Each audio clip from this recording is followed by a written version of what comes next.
The Marvel Universe, like any world inhabited by superheroes, is filled to the brim with supervillains. They come in all shapes and sizes, from paste-pot-wielding felons to egomaniacal tyrants to omnicidal god kings. But there's one villain in particular who stands out amongst the rest. A villain who's been both the universe's biggest threat and its greatest savior. A villain who's charmed his way through almost half a century of comics. And that villain is Loki. Although to call him a villain is a bit reductive. Loki is a lot of things. A god of mischief, a prince of lies, a master trickster. But most importantly, Loki is Loki, and there isn't anyone else like him in the Marvel Universe. I mean, who else can lay claim to being both the villain that assembled the Avengers and the hero that saved them? Now you might be thinking, how in the hell did Loki go from being the literal god of evil to casually chatting up Tony Stark? Well, there's an easy answer to that. Change is Loki's bread and butter. He might as well be a fish given the amount of times he's flip-flopped from hero to villain. But there is a reason for all this alignment dancing he tends to do.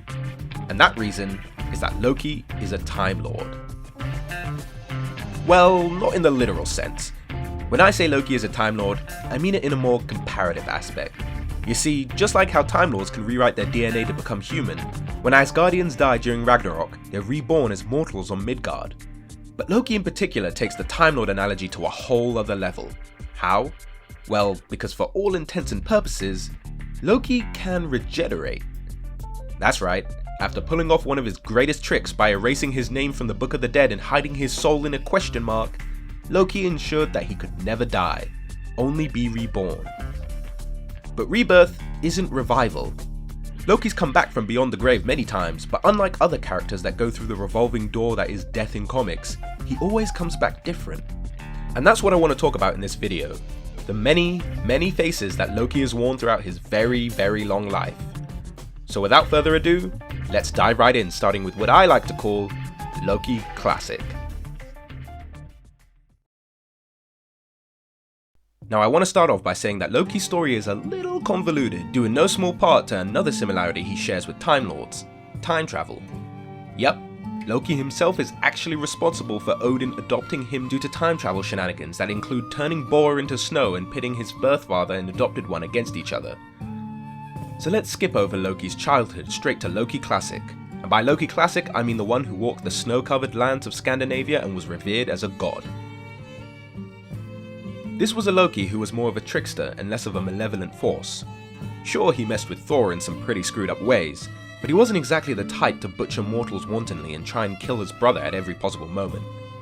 Although, in an effort to mess with Thor, he did end up creating a Viking Hulk who went on to join an ancient Avengers team, but that's a story for another day.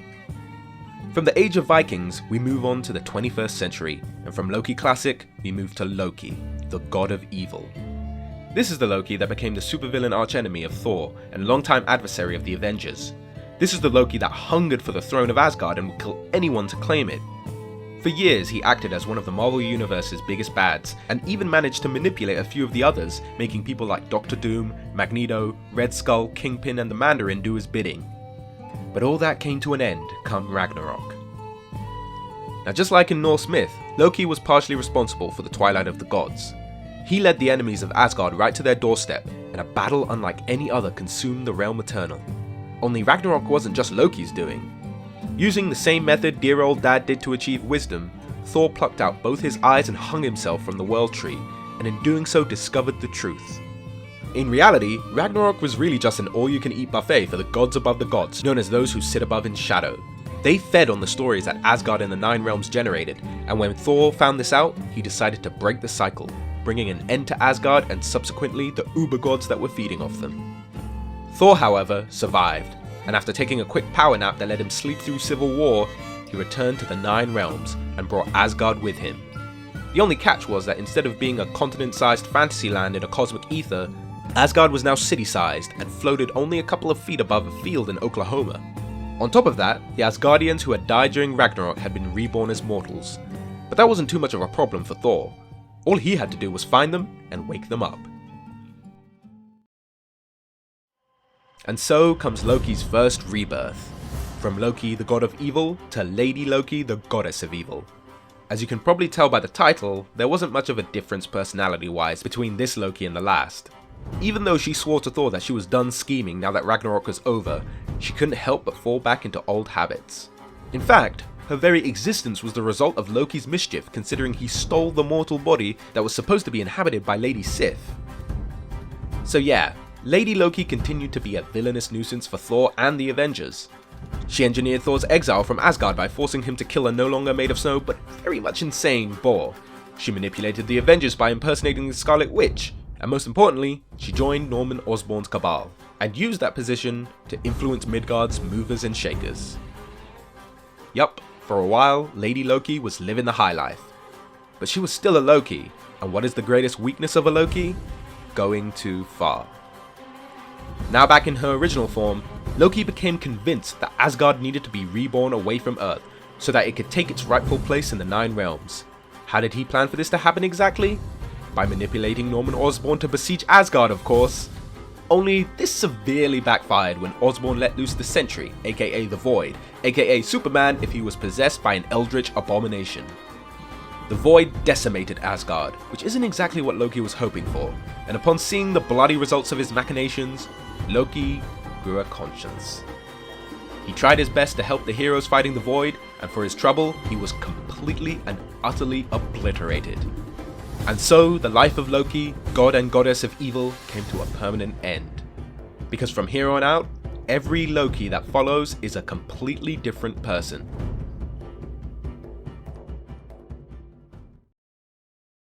Now, I mentioned before that Loki managed to finagle his way out of death by having his name struck from Hela's book, which he achieved by acquiring her prime real estate in Mephisto's Hell for her new Hell. That's Hell with one L. Because of this, the next Loki to be reborn wasn't just his personality with a different coat of paint. This Loki was a child with no memories or recollection of his time as an Asgardian god. Living in Paris and swindling passers-by of their money, Thor finally found him and managed to restore some semblance of his memories.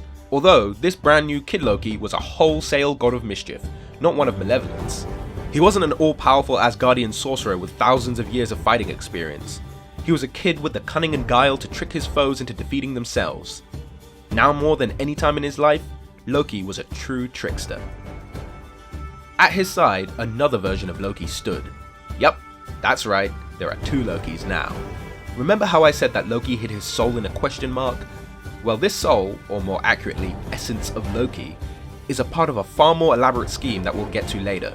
For now, this Loki, dubbed Ikol by Kid Loki, was transformed into a magpie by his younger self so that he could serve as a means of counsel when KL needed a more sinister brand of advice. And given the ordeals he ended up enduring, he definitely needed a little malice to go with his mischief. If being reviled by all of Asgard wasn't enough, Kid Loki was forced to make impossible choices.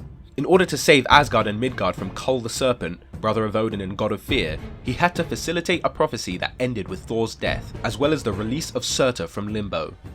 To stop a plague of nightmares killing children, he had to trap the Fear Lords feeding on it in a stalemate by creating the Crown of Nightmares and making them fight over it. And after getting involved in a civil war between the old gods of England and the new, him siding with the Manchester gods of the current age led to the arming of Surtur with weapons that he intended to use to destroy Asgard. This may all sound like typical Loki shenanigans, but the difference is Kid Loki didn't want any of these things to happen. He was genuinely trying to be a good person despite the fact that most Asgardians looked at him and only saw a god of evil. But eventually, after dealing with trial, after fighting back Surtur himself and saving Asgard from ruin for the umpteenth time, the Asgardians began to accept him as one of their own.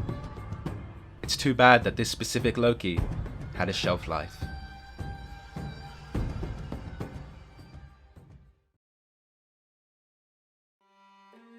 In typical Loki fashion, Ikol had been pulling the strings from the beginning.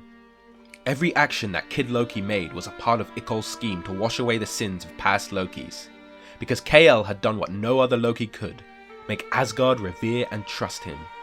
And now that that goal had been achieved, Ikol wanted his body back. By giving Mephisto the Crown of Nightmares, an object that could only exist as long as Kid Loki did, Ikol had ensured his plan's success, because Kid Loki was unlike any other Loki before him. He was a genuinely good person, one who cared about the lives that would be lost if the crown stayed in Mephisto's possession. So after saying his goodbyes, Kid Loki selflessly sacrificed himself to erase the crown from existence and save an untold amount of lives. And in his place, Kid-Ikol was born. Only, it wasn't exactly what Ikol was expecting. He was a Loki, that much was sure, but time had tempered his wickedness. All it took was some time with the young Avengers for Kid-Ikol to become Teen Loki, and from there to find his more heroic side. And so, we enter a brand new era of Loki, the era of Ikol Loki.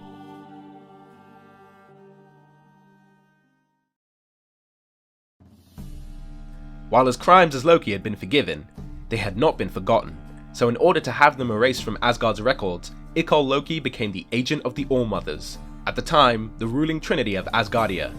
They would send him on missions, and for each successful one, they would wipe away one of his past crimes.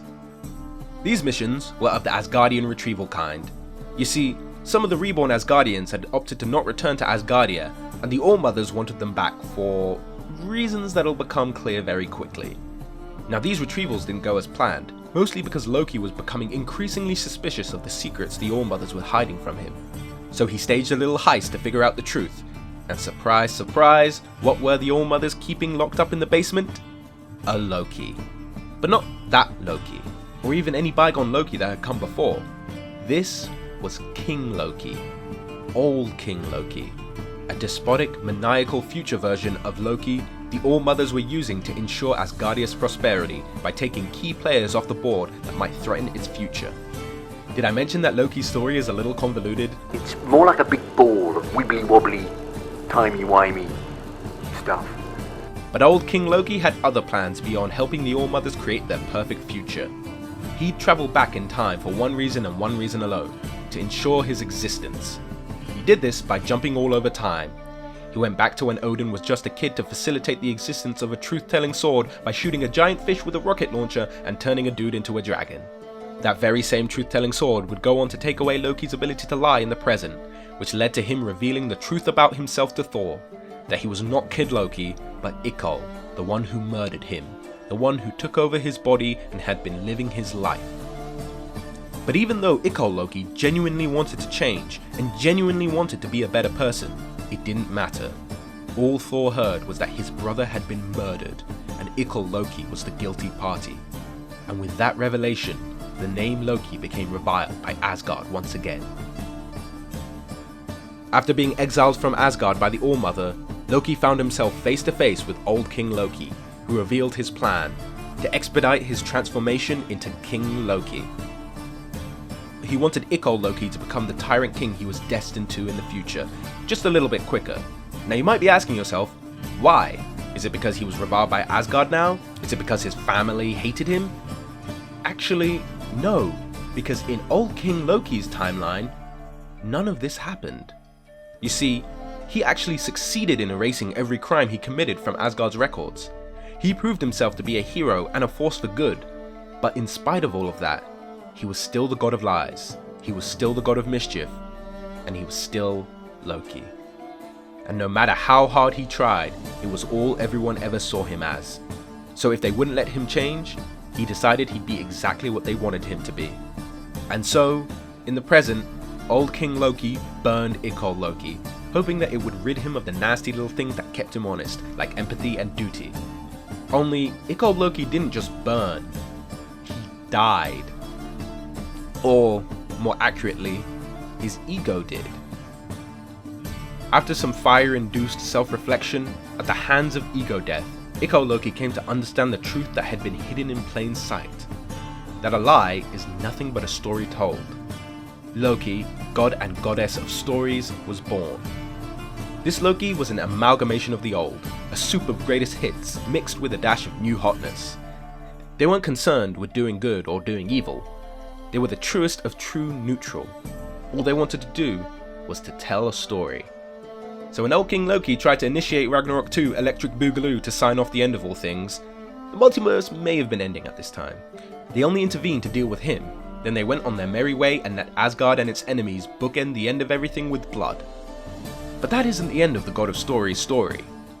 With everything there is ending around them, Loki tracked old King Loki into the world between worlds, or if you want to get a little meta, the literal empty space between comic panels.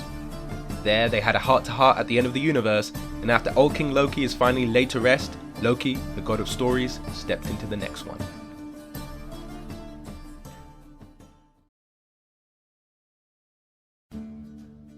Now, after all this time, it really seems like Loki has changed, doesn't it? He's gone through so much, improved so much, so it would be pretty weird for him to just suddenly go back to his old villainous ways, right?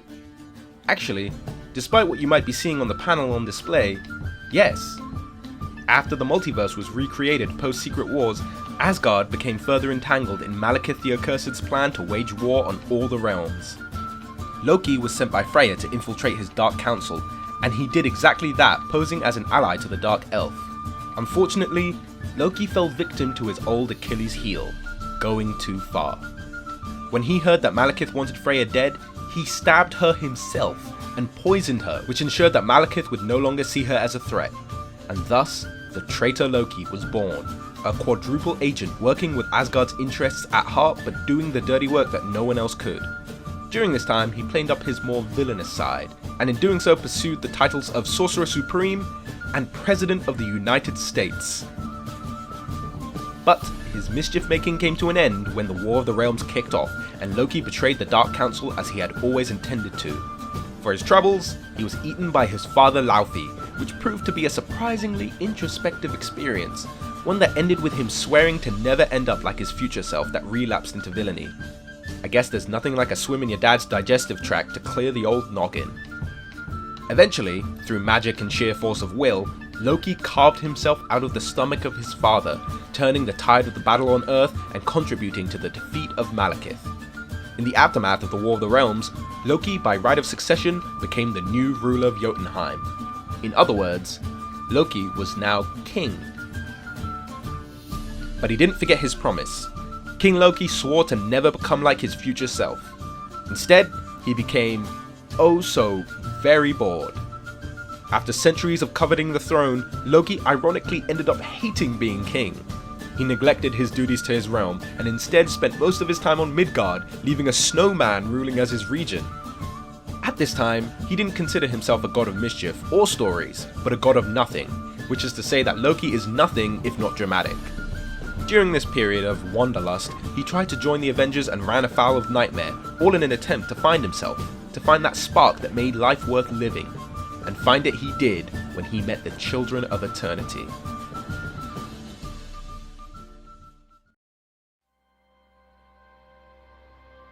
First, some background info.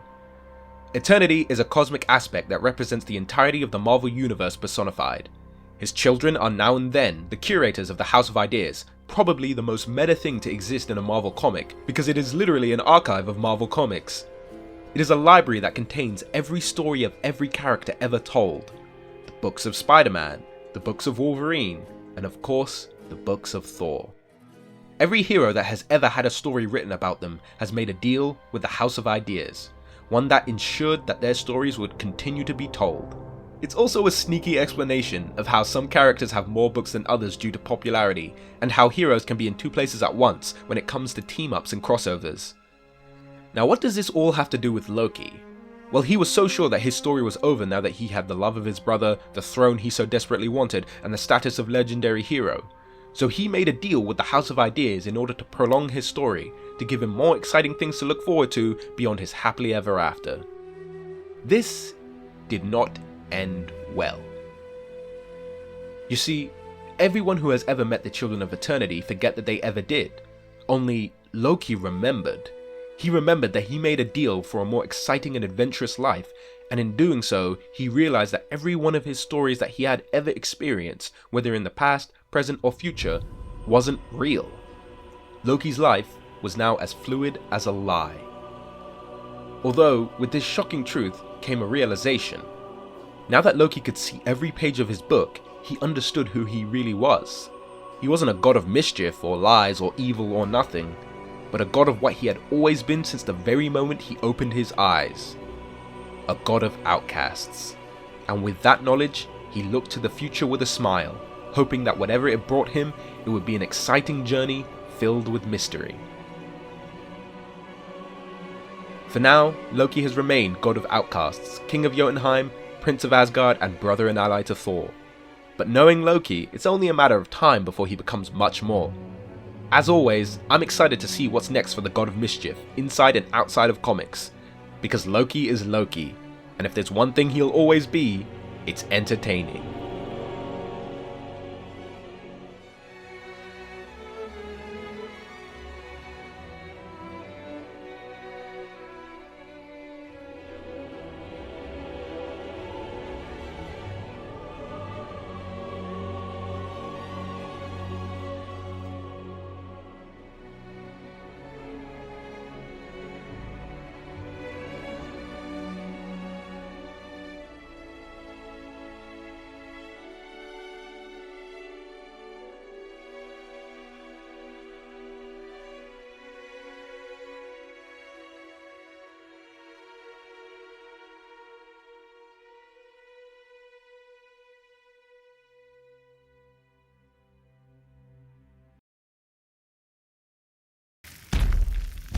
Puny god. Think, Mark!